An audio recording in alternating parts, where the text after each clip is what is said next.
Christ will be magnified. It's our lesson for today. It says, read Philippians 1:19-20. What seems to be Paul's expectation as to the outcome of his trial? What does he consider even more important than being acquitted? So let me see. Philippians 1. Let me get there. All right, I'm back here. I got to get to Philippians. Let's see, there's Corinthians. Right after that, I should be able to get myself in there. Philippians. There we go. We're getting there. Philippians 1:19-20. There we are. All right.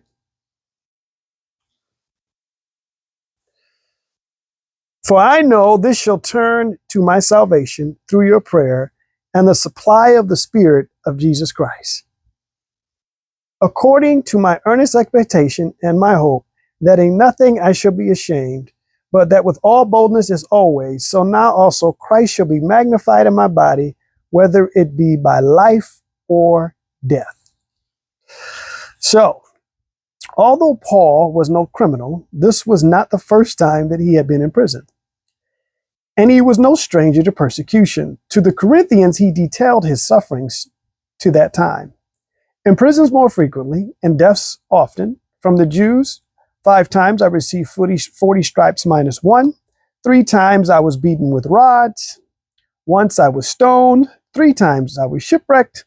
A night and a day I have been in the deep, in journeys often, in perils of waters, in perils of robbers, in perils of my own countrymen, in perils of the Gentiles, in perils in the city, in perils in the wilderness, in perils in the sea, in perils among false brethren, in weariness and in toil, in sleeplessness often, in hunger and thirst, in fasting often, in cold and nakedness. 2 Corinthians 11:23-27. That's quite a bit.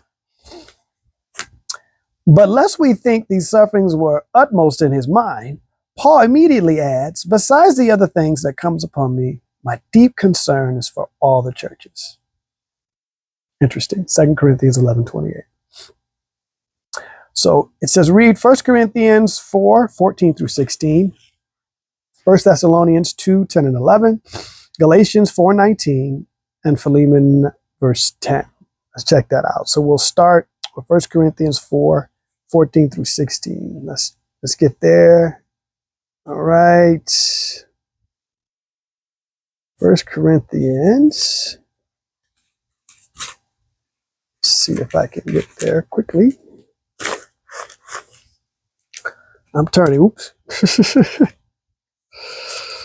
All right. Let's see. 1 Corinthians. All right. 1 Corinthians 4:14-16. There it is. All right.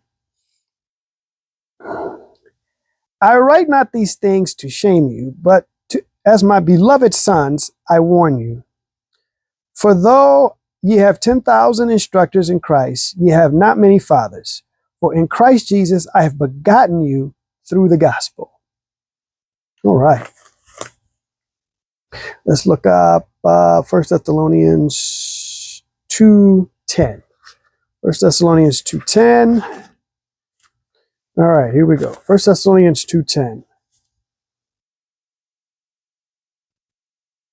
Ye are witness, and God also, how hotly and justly and unblamedly we behaved ourselves among you, that you might believe. All right. Oh, verse 11. As we know how we have exhorted and comforted and charged every one of you, as a father doth his children. All right. Next, Galatians 4:19. Galatians 4:19. So let me back up to Galatians 4:19. Here we are. 4:19. There. My little children, of whom I travail in birth again until Christ is formed in you. And then Philemon verse 10. So in Philemon verse 10, we say, I beseech thee for my son Onesimus, whom I have begotten in my bonds. All right. So, like Jesus, who spared rather nothing to save us, Paul was willing to spend and be spent for the sake of fellow believers. 2 Corinthians 12:15. But paradoxically, the more a person's actions resemble that of Jesus, the less they are loved or appreciated by some. All that will live godly in Christ Jesus shall suffer persecution. 2 Timothy 3:12. But faithful Christians remain perhaps the most powerful way to glorify God and to reveal the truth of the gospel. Compare Philippians 1:7. Paul's patience and cheerfulness during his long and unjust imprisonment, his courage and faith were a continual sermon. Ellen White, The Acts of the Apostles, page 464. In closing, look at how you live and how you treat people, especially people you don't treat nicely. What kind of a witness for Jesus do you present? Food for thought. Until next time, God bless.